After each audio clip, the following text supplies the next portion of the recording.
Wizara ya Mambo ya Ndani ikitoa orodha ya taasisi za kufutwa zikitoka 600 za Waislamu 400. Hii haiwezi kuvumiliwa wala sio kulalamika.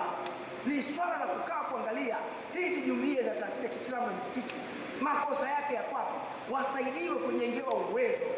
Naam, assalamu alaikum wa rahmatullahi wa barakatuh.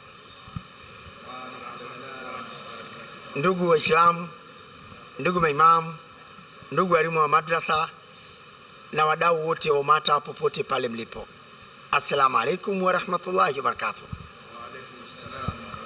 Napenda kumshukuru Mwenyezi Mungu Subhanahu wa Ta'ala kwa kunijalia mimi pamoja na ninyi kupata fursa ya kuzungumza nanyi na kusikilizana nanyi pamoja.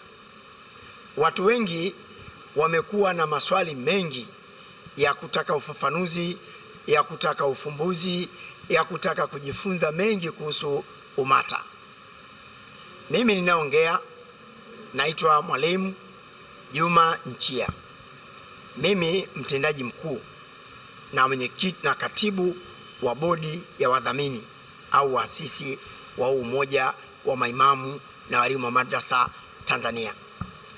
Kama tunavyofahamu, taasisi hazioti kama uyoga, wala taasisi haziokotwi kama karatasi.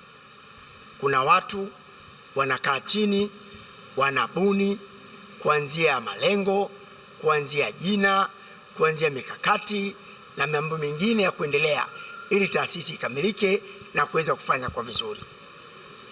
Nitumie fursa hii kuwakumbusha na kuambia, UMATA hii imeundwa na wakufunzi, walimu wa masomo ya uimamu, walimu wa madrasa na uongozi katika nchi yetu hii ya Tanzania. Tanzania hapa kumekuwa na harakati nyingi za dini kama duniani pengine, lakini sisi jukumu letu kubwa, tumechagua kufanya lile ambalo lina umuhimu mkubwa kwa Waislamu, lakini watu wengi wamelisahau. Aidha linafanyika kwa kusuasua au halifanyiki kabisa.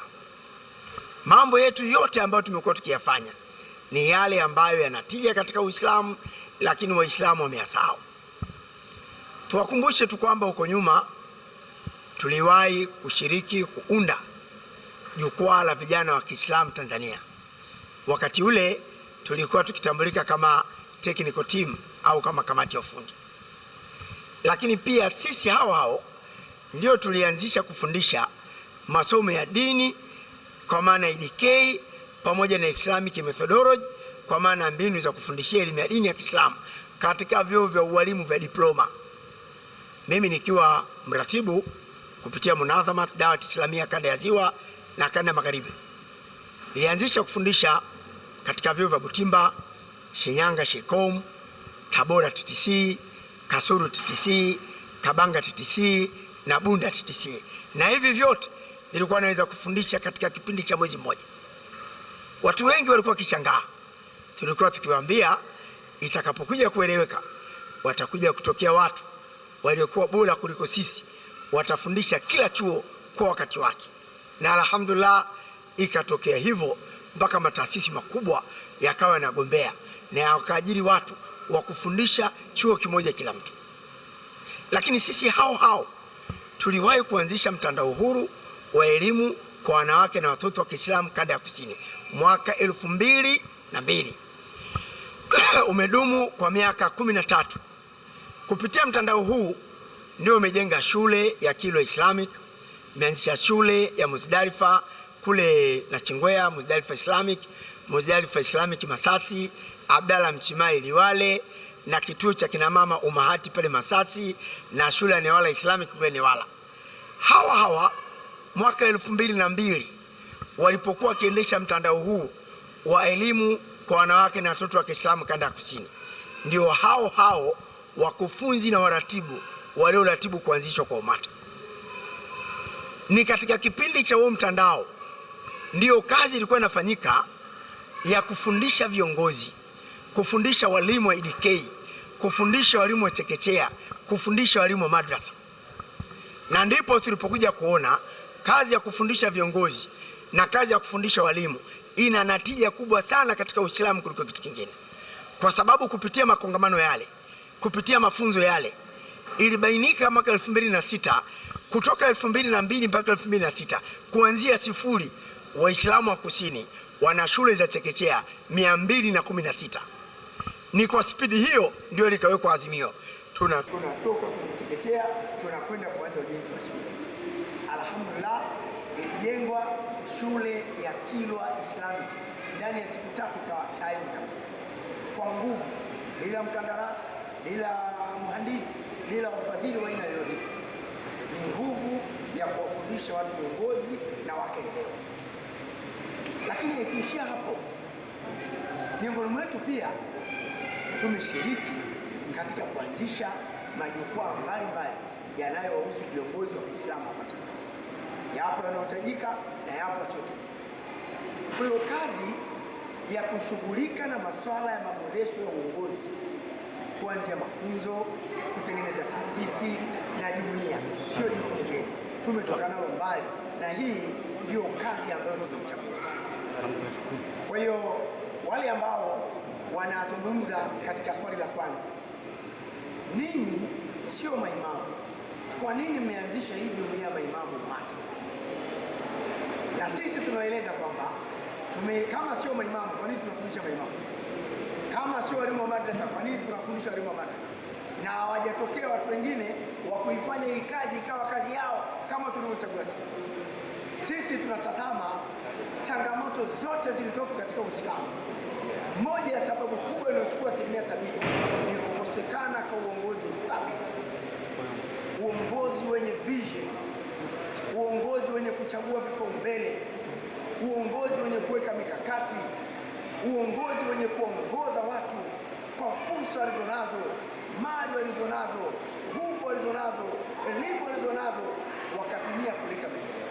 Hapo ndipo lilipopatikana. Kwa sisi tukachagua eneo hilo ndio la kufa nalo, kufundisha maimamu, kuboresha viongozi, kufundisha walimu wa madrasa, kuboresha taasisi za Kiislamu. Hiyo ndio kazi pekee muhimu ambayo tumefanya namba moja kuliko kazi nyingine. Kwa hiyo kama tunaweza kufundisha maimamu, kama tunaweza kufundisha walimu wa madrasa, tutashindaje kutengeneza jumuiya ya maimamu? Mwaka 2016 mimi nikiwa mkuu wa chuo Walimu Kibamba, nilianzisha chuo cha uimamu na uongozi wa maendeleo ya jamii pale. Watu wengi walikuwa wanashangaa wanafundisha nini?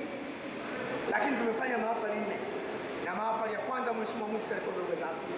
Mahafali ya pili Mheshimiwa Mufti alikuwa mgeni rasmi akimtuma Shalahadi akiwa chuo mkuu wa Dar es Salaam katika mwaka hicho. Baadaye ilipofika 2023 tukaamua kwanza, kabla ya hapo, baada ya wahitimu wetu kuwa namaliza, lazima tuwe na chombo cha kuwasaidia ili waweze kufanya mambo yao vizuri. Tukaunda BAMATA, Baraza la Maimamu Tanzania. Tukawaachia maimamu wetu, viongozi wetu, wanafunzi wetu waliohitimu waendeshe chombo hichi. Wakapita huko na huko, wakapigwa mikwala, wakati wakaenda kuanzisha chombo kinaitwa UMDA, Umoja wa Maimamu Dar es Salaam, pasina kutushirikisha. Sisi tukaombea dua, tukaambia songeni mbele, na mpaka usajili wakapata. Lakini sasa hivi kila tukaona sema bana, tufungue mlango kwenye MATA kwa maana yake ukisha shirikana. Tukamwambia usajili taasisi pekee yake haitoshi. Haya, karibuni kwenye MATA. Kwa hiyo tukaamua kuanzisha Umoja wa Maimamu Tanzania. Tulipoanzisha tumeuendesha takribani mwaka bila kushirikisha watu. Baadaye tukafungua magrupu, tukaendesha kwa miezi 6 yakiwa na roho nzuri, jina zuri la UMATA, tukawakabidhi watu uongozi. Baadaye wale watu wakanogewa, wakaona jambo lile tamu, jambo lile zuri, wakawa na kwenda kwenye mabenki kuomba fedha pasina kutuhusisha sisi waendeshaji. Wanatumia jina hilo kuomba misaada, wanapewa. Lakini wale wanaotoa misaada wanatujua sisi. Shentia vijana wako UMATA wameomba msaada huku, mbona hujatoa mrejesho? Na wakina nani fulani hapana. Watu wa benki wanatupigia simu, kuna vijana wewe wamekuja hapa kuomba msaada, lakini tunakutambua wewe kama muasisi katika hili jambo, mbona hatuna tupate mrejesho? Tukawaambia wale vijana, hebu tueni mrejesho kwenye magrupu, mahala ambako mnaomba fedha, kiasi mlichopata na matumizi mliofanya, hebu waambieni watu. Kuanzia hapo wakawahamisha watu wote kwenye magrupu mengine wakatutoa kwenye Bahati nzuri tukafanya utaratibu tukawarudisha. Mwenyekiti wa UMATA Mheshimiwa Matitu Salim Matitu ambaye yuko Songea ndio alikuwa anafungua hizo linki zote, kila taasisi ambayo nikiwepo kwa linki anafungua yeye. Kwa hiyo kwenye UMATA walipotutoa wote, walipofika kwa kumtoa Mheshimiwa Matitu akashindwa na akawa mkuu, ikabidi Matitu aturudishe wote kwenye wajibu. Tukawarudisha wote wale, tukawaambia wajieleze kwa nini wamefanya hivi. Wakaleta ujeuri, wakapambana. Sasa watujui wakati huo, tukawapa siku 7 zikaisha, tukawafuta, tukaanza upya, taasisi ikasimama. Bahati mbaya hawakuwa wabunifu, wakaiga logo, wakaiga jina, wakaiga mpaka kuandika na kuandika mimi kila kitu, wakakimbilia kufanya usajili. Sisi hatuhangaiki na mambo ya usajili kwa sababu usajili ni kitu kidogo sana kufanya taasisi kubalike na kufanya mambo ya msingi. Kuna aina nyingi za usajili. Sisi huwa tunafanya usajili wa muda. Tukisha kamilika, tumewajua viongozi wenye dhamira safi, walioelewa malengo, wanaweza kuyapigania. Hapo tunasajili taasisi na kuweka uongozi systematically. Lakini katika kipindi ambacho bado watu hatuwajui, watu wanakuja kwa interest tofauti, watu wanakuja kwa vision tofauti, wanatazama kama brand ya UMATA inaweza kuwafikisha katika vision zao na sio wao kutumia fursa zao kufikisha UMATA katika vision yake. Hatufanyi usajili katika namna kama, kwa sababu wakati huo tukitaka kumuondoa kiongozi tunamdiriti tu kwenye grupu basi.